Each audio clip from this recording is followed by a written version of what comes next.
Hey, what's up? Today I want to talk about one thing to keep in mind when you're writing orchestral metal or orchestral rock in general. Like, say you have an arrangement like this one.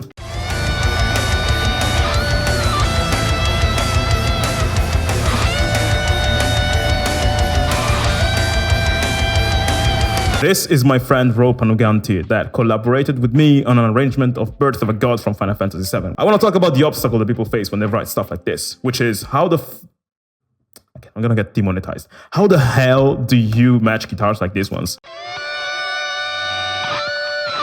How do you match that with an orchestra? Now, the problem people have when writing orchestral music is they think more is better. More is not better. Less is more, okay? Basically, the orchestral instruments, like the ones that we love the most, like French horn and high violins and stuff like that, reside mostly in the range in which the lead guitars like this one, are playing in. When you have different instruments that reside in the same range, playing together and maybe playing different things, that usually creates mud and chaos. So how do you solve that problem? The thing you have to do is called baton pass. You have different instruments just moving, the melody from one to the other. I wanted to use a French horn in this intro, for example, but I did so in a way that it doesn't take away from the guitar. How?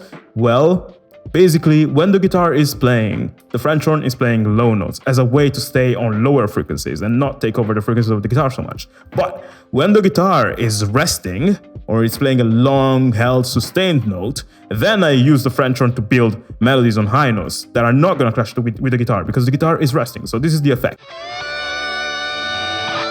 Guitar rests. Guitar plays. Guitar rests.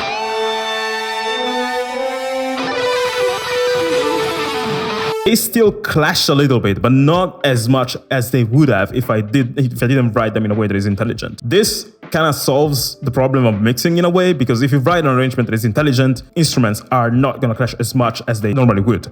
And I did the same thing actually with the strings. I have some high strings, spiccatos, and when the guitar is playing, they play low notes, and when the guitar is resting, they go high.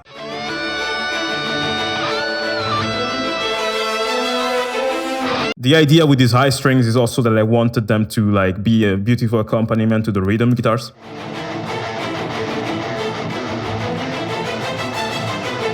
Okay, that might work for a single section, but how do you tackle this for a whole track of 4 minutes long? Well, the thing you need to keep in mind is that, okay, even if you're writing metal or orchestral music, it doesn't mean that you need to use lead guitars at all moments, or it doesn't mean that you need to use orchestra at all moments. I have moments in this track where the lead guitars disappear, like wrote this in a way to give me space to write my orchestral parts, and then I gave him space to write guitar parts. So in this section, for example, there's no lead guitar, and also the rhythm guitars are playing such low notes that they give me the space to do whatever the hell I want in that range that is normally taken by the lead guitar. So I went to town and used a layer of organ, choir, and super saws to play the melody from Birth of a God,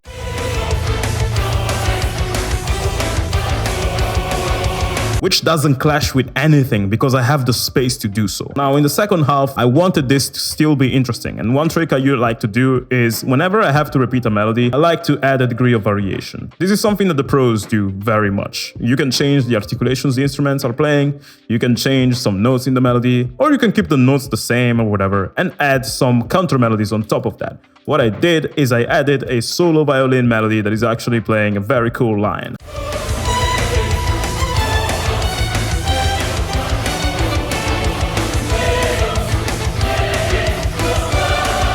Now, why did this melody stand out? First thing is that it's playing on a solo violin, but it's also playing on the highest notes, and also there's no lead guitars stealing the show.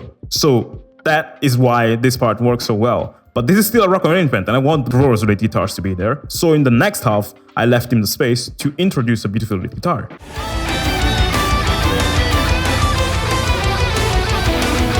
What the orchestra is doing in this moment is not stealing the show, it's just accompanying the guitar. If you notice, the strings are kind of following what the guitar is doing.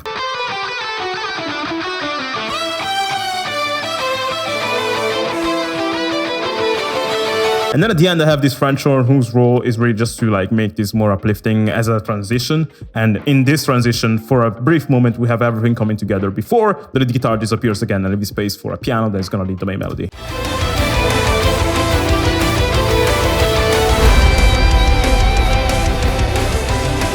Now, I said I was gonna keep this video short, otherwise you guys are not gonna watch it completely and YouTube is gonna penalize me. Thus, if you want to learn more about this track, and there's plenty to learn about this here, you can download the stems of this track on my Patreon page, and you can go watch my video analysis of this track explained in 5 minutes on my Moukala music channel. See you in the next times. Bye!